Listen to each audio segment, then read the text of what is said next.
Okay, now I've just then gone on to talk about, back onto page 9, where we'd have students, where we'd be teaching students different activities for using paraphrasing. And one of them, and I haven't actually got these texts in your notes, but obviously having the students learn how to paraphrase as they read. So they read each sentence, and we have a go, like we were saying before, scaffolding the paraphrasing. You see, I've done this in Year 7 classes on ancient Egypt. And the second activity is where I can have sentences from the text, and this is another Year 7 text on pandas becoming extinct. And these are the sentences that are paraphrases, but they've been mixed up. And the kids have to decide which one matches which. Is that okay? It's a good activity. Again, they're learning about the content, because the arguments are going to be tremendous there. Now, we're not wanting to make paraphrase an end in itself. It's a means to an end. But so the end is them matching them up. Or another activity is where we have the children actually writing in their paraphrase. And that's where I get those from. Go on, Phil. You should know this, by the way, because you showed someone before that there's a mistake in that. This one? Yeah. Where is it, mate? The top one, about the arrow bamboo below 3,500 metres high, and then look down the bottom left one, and you see it's opposite.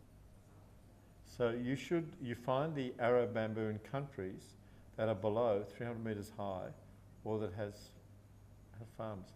So what's... It says will not grow in areas above. Is that right? Do we change that one?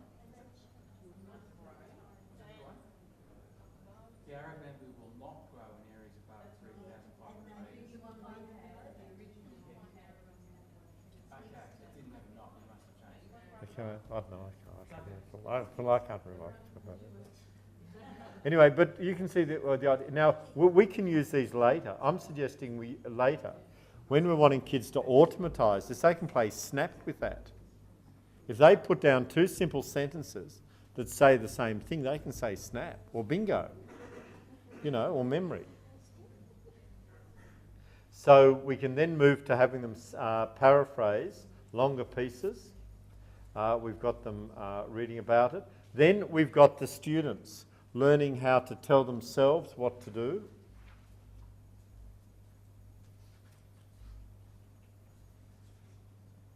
So the students learning to say to themselves, what is the context? Was this from your school, Effie, this boy? Yeah, he was at your school, that's right. I'll break up the sentence into parts. He didn't necessarily say all that, but I mean, he's thinking it. Do I need to reread it? Have I kept the meaning original? And that sort of thing. Okay. And then the self-script that's going to help you to get it going independently.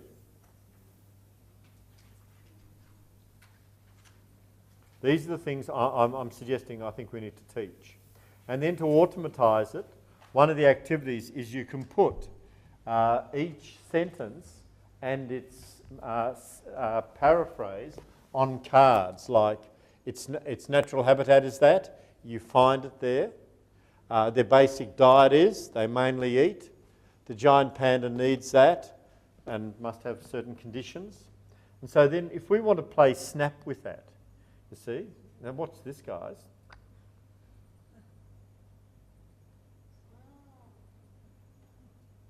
Hey, I'll have talks on there one day. Don't you like that? I say snap. Well, I thought that was very clever. But you see, I'm starting at a low level, guys. It's all relative, remember. But this is a good activity for the kids to really get into recognising and reading, recognising sentences and reading them.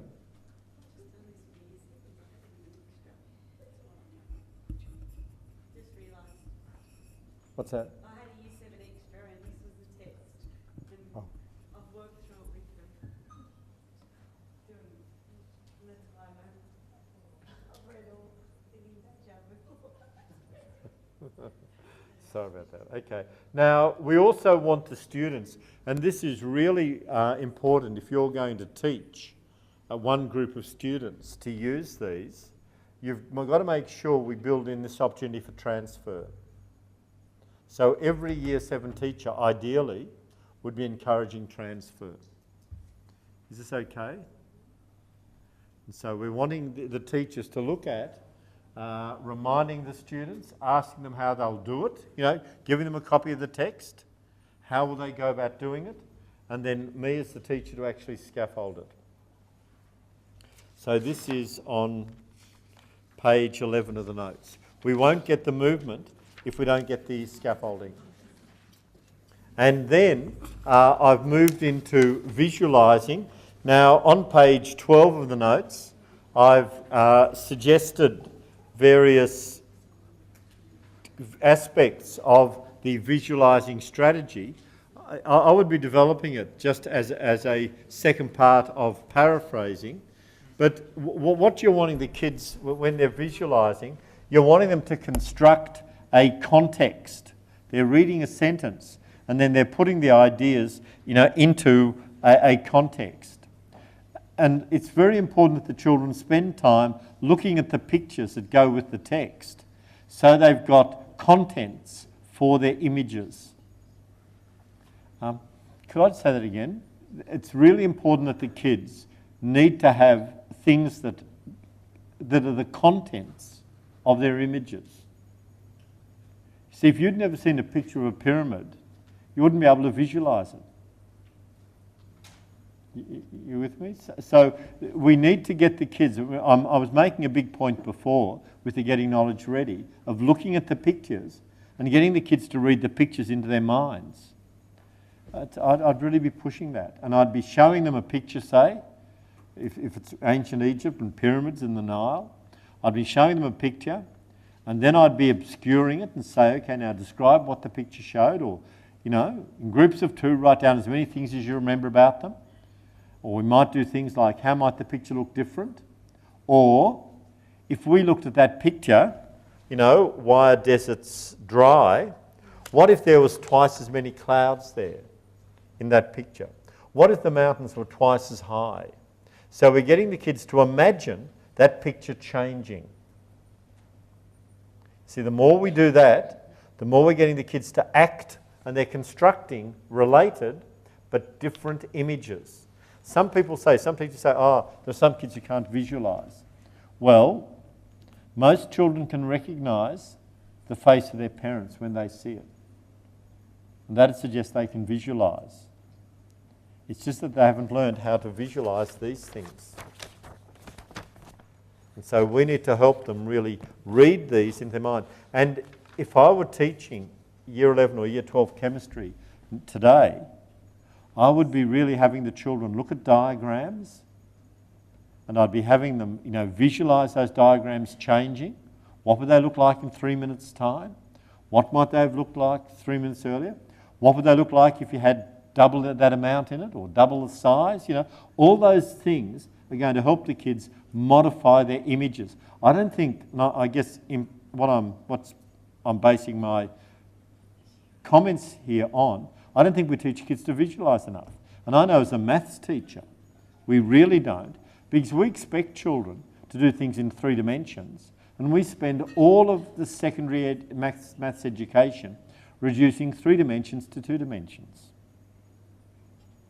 And in Year 11, we used to do problems where a fly would go from the centre of of the ceiling of a room and fly halfway down to a point, midway on one of the walls. And very few of the kids could actually even draw it. Or in trigonometry, the old problems of, the lighthouse on the cliff and the fishing boat. And the kids had real problems visualising how it would travel. If ever they had trouble with north 40 degrees east, you should have been teaching them. That was really interesting. Not only kids, a lot of the teachers did as well.